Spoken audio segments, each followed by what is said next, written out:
Hamis Daud, presenter, pembisnis, dan suami Raisa Adriani, serta founder Octopus, startup yang telah mendapatkan investasi $5 juta. Wow, mentereng.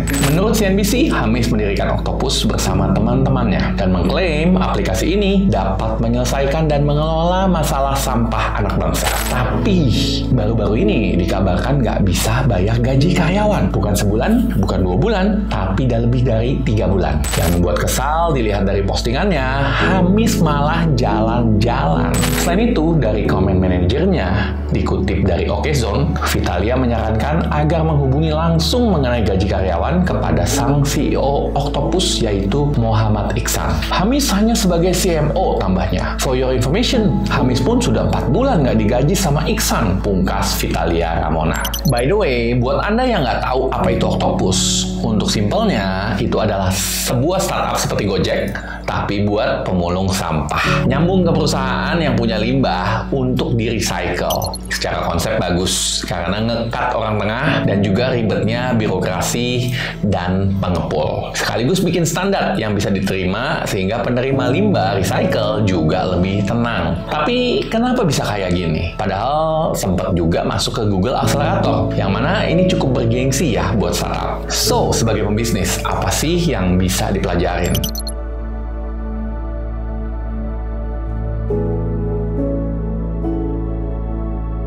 Pertama nih, cari partner harus hati-hati. Apalagi C-level, direktur level. Apalagi bisnis baru mulai. Kita lihat bisnis apa aja yang dijalanin Hamis menurut Suara.com. Bisnis Hamis sangat beragam. Sebagai contoh, konsultan konstruksi bernama Saka yang digeluti sejak tahun 2000. Ada juga bisnis resto Up in Smoke di Jakarta Selatan. Label rekaman bernama Jun Record bersama Universal Musik Indonesia. Punya juga bisnis cafe bernama Titik Temu. Dan startup Octopus. Total ada 5 bisnis yang diketahui oleh Suara.com. Nah, bisnis baru, apalagi startup, butuh perhatian penuh.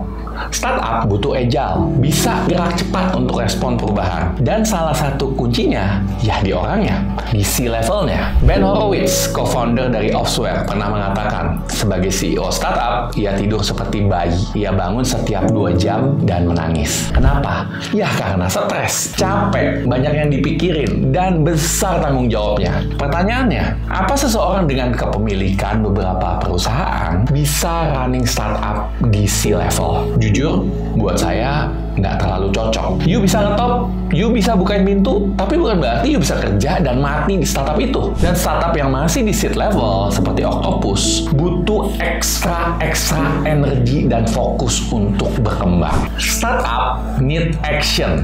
Eksekusi, bukan cuma ide or tahu kenalan doang. Dan kalau C-level Anda punya banyak perusahaan dan megang satu startup yang belum untung, bahkan minus atau rugi karena masih ngejar users dan ekspansi, secara logik ya, fokusnya ke yang udah jalan lah, yang udah ada uangnya lah. Ngapain sengsara, mending jalan-jalan dengan istri cantik. Kecuali ke beberapa orang yang sangat idealis ya, dan uangnya udah nggak ada serinya, nggak ada artinya. Hal kedua, menurut Steve Jobs, ketika Anda berada di startup, 10 orang pertama yang akan menentukan sukses atau gagalnya bisnis Anda. Hamis Daud adalah C-level. Betul, posisinya marketing. Tapi kalau kita lihat, dalam menghadapi krisis dan isu nggak sedap terhadap Octopus, dia hanya diam dan manajernya Vitalia yang bicara. Manajernya yang bicara agar menghubungi langsung mengenai gaji karyawan kepada CEO Octopus Muhammad Iksan. Hamis hanya sebagai CMO tambahnya. For your information, Hamis pun sudah 4 bulan gak digaji sama Iksan, pungkas Vitalia Ramona. Buat saya guys, ini menunjukkan ketidakkompakan pada C-levelnya.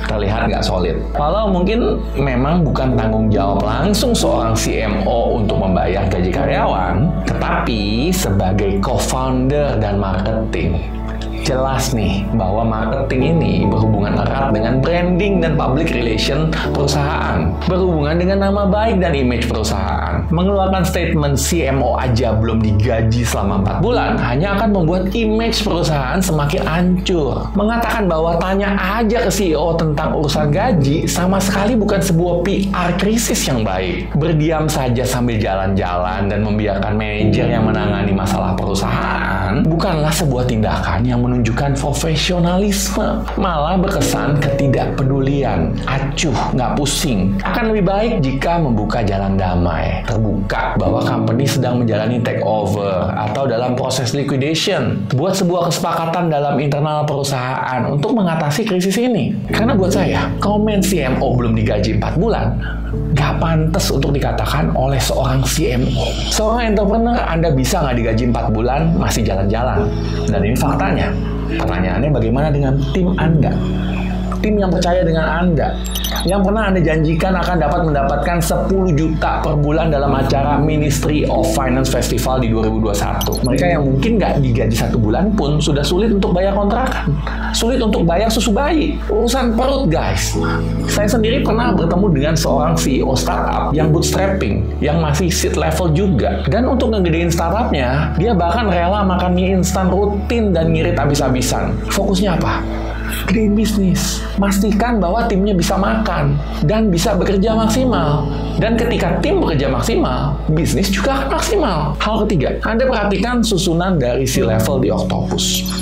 Ada CEO, Chief Executive Officer. Ada juga CMO, Chief Marketing Officer.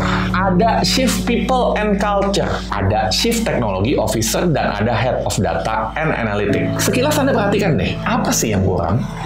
Apa sih yang selalu ada di bisnis dan sangat-sangat penting? Saya tahu Anda tahu, uang. Di sini nggak ada CFO-nya. Chief Finance Officer-nya nggak ada, guys. Nggak ada yang ngontrol uangnya.